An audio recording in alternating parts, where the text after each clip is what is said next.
El Renacimiento es un movimiento que nació en Italia y se extendió por toda Europa.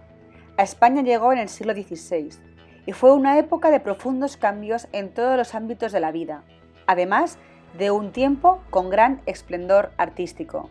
Humano llegó el humanismo, caracterizado por el estudio y el conocimiento de las lenguas clásicas. Además, centraba todo su interés en el ser humano, convirtiendo al hombre en el centro de todas las cosas. La visión del mundo pasó a ser antropocentrista. Además, la vida se vivía con gran optimismo y se consideraba que el mundo tenía que ser gozado por los sentidos y conocido por la razón.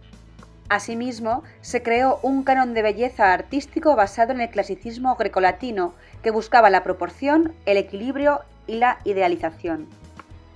En la literatura y en el arte en general se repitieron una serie de tópicos que aparecen en las siguientes imágenes.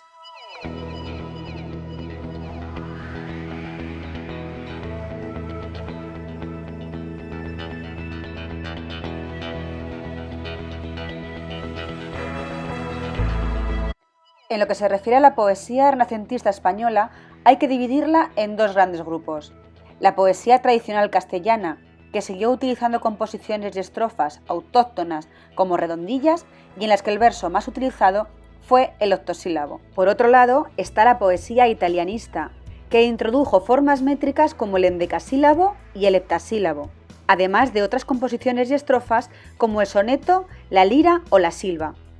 En los temas, destacaron el tema amoroso, el bucólico y el mitológico, y el lenguaje poético buscó la naturalidad y se hizo más expresivo. En lo que se refiere a autores, hay que empezar hablando de Garcilaso de la Vega.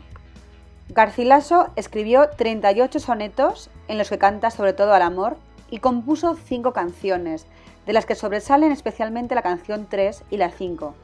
También compuso 3 églogas.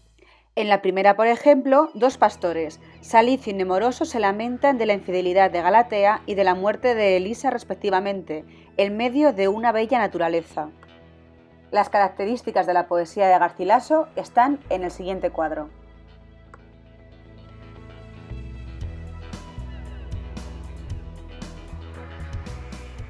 Otro poeta importante fue Fernando de Herrera, que escribió poesía amorosa de influencia petrarquista y poesía heroica y patriótica.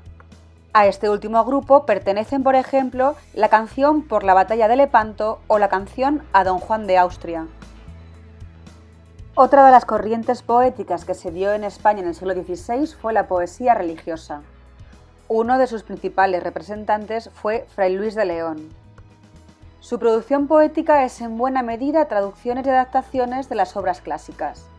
Tiene solo una veintena de poesías originales que fueron publicadas por Quevedo en el siglo XVII. Entre ellas destacan algunas como En la Ascensión, Noche Serena o Vida Retirada.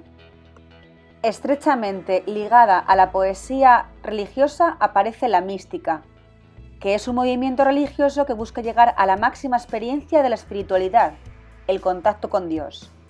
Para alcanzar este punto, el alma debe recorrer 3 vías: la purgativa, la iluminativa y la unitiva. El principal poeta místico fue San Juan de la Cruz, que escribió 3 poemas mayores. En ellos recurrió a un profundo simbolismo para reflejar la experiencia mística y utilizó recursos literarios como la imagen, el símbolo y la paradoja. Los títulos de estos 3 poemas mayores son Cántico espiritual, Noche oscura del alma y Llama de amor viva.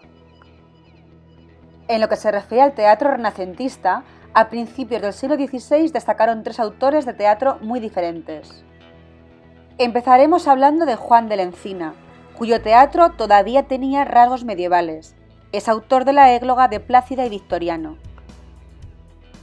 En segundo lugar tenemos a Gil Vicente, que introdujo ya en sus obras elementos renacentistas como la mitología y un mayor optimismo en el planteamiento vital. Escribió Don Duardos.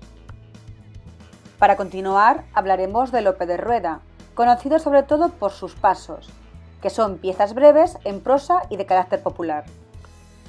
Y ya para finalizar, nos centraremos en Juan de la Cueva, ya en la segunda mitad del siglo XVI, quien mezcló en sus obras lo cómico y lo trágico y trató asuntos de la historia nacional. Escribió, por ejemplo, La muerte del rey Don Sancho. En el próximo vídeo veremos la prosa renacentista. Ya sabéis que podéis verlo las veces que hagan falta y que en clase resolveremos dudas.